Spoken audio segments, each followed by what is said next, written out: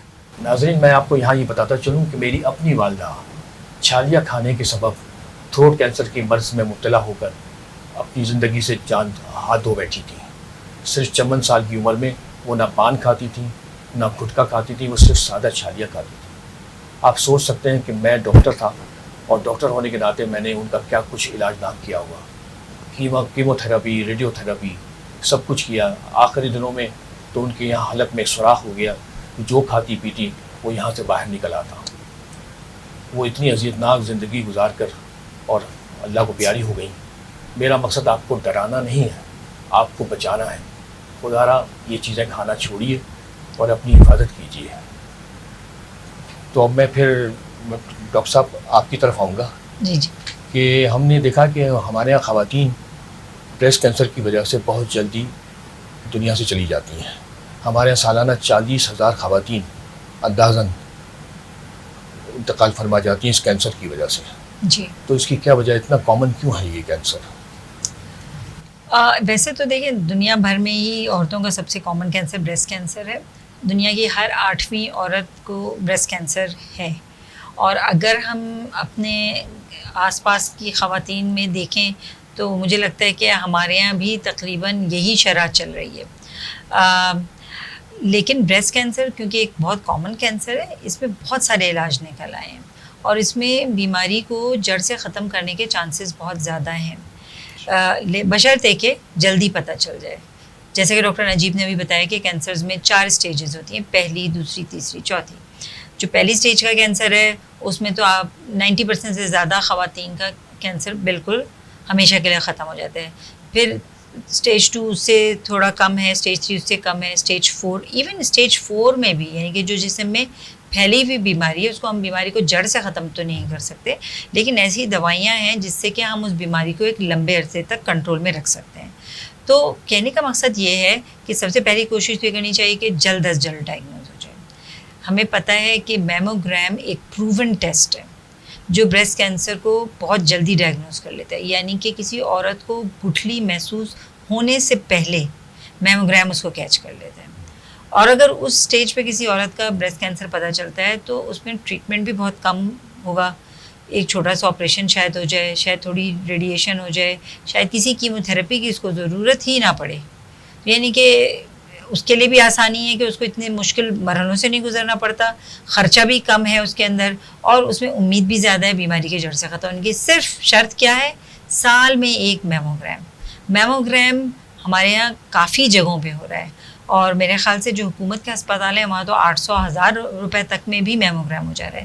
اتنا تو کوئی بھی عورت اپنے لیے خرچ کر سکتی ہے. بات پرائیورٹی کے, اس چیز کو امپورٹنٹ سمجھیں. اچھا, دوسری چیز پہ یہ آ جاتی کہ چلیں اگر آپ کا پھیلا ہوا کینسر بھی آ رہا ہے, اب وہ عورتیں آتی ہی نہیں ہیں, گھر کے مختلف مسئلوں میں الجھی رہتی ہیں, شرم و حیا کی وجہ سے بھی وہ بتانا نہیں چاہتی کسی کو. پھر انہیں یہ بھی ہوتا ہے, جو مائیں وہی سوچتی ہیں کہ گھر کے اور اتنے مسئلے ہیں, اب میں اپنا ایک مسئلہ کیا کھڑا کر دوں, وہ اس کو نہیں بتا رہی ہوتی ہیں.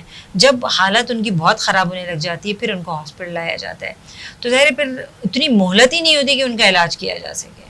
اگر ذرا سا بھی پہلے آ جائیں تو اس میں یہ کہ علاج کر کے اور ان چیزوں کو کنٹرول کیا جا سکتا ہے, اور ایک لمبے عرصے کے لیے مریض ایک اچھی زندگی گزار سکتے ہیں. اس میں فیملی ہسٹری کا کوئی تعلق ہوتا ہے؟ اس کا بہت امپورٹنٹ تعلق ہے فیملی ہسٹری کا. ایک تو جیسا میں نے کہا کہ ایج کے ساتھ اس کا خطرہ بڑھتا ہے. پھر دوسرا یہ کہ اگر فیملی میں کسی کی ماں کو یا بہن کو یا خالہ یا پھوپھی کو بریسٹ کینسر ہو چکا ہے تو اس کے اندر خطرہ زیادہ ہوتا ہے بریسٹ کینسر کا ہونے کا. اسی طرح جس عورت کو ایک دفعہ بریسٹ کینسر ہو چکا ہے اس کو دوبارہ بریسٹ کینسر ہونے کا خطرہ اور خواتین کے مقابلے میں زیادہ ہے. کہ ہر سال اپنا میموگرام ضرور کروا رہے ہو, اور ہم روٹین فالو اپ جیسے بتاتے ہیں اس طرح کے مریضوں کو کہ آپ کو ہر 3 مہینے پہ چیک اپ پہ آنا ہے, ہر 6 مہینے پہ چیک اپ پہ آنا ہے, اور اس طرح آ کے اپنا چیک اپ کراتی رہیں.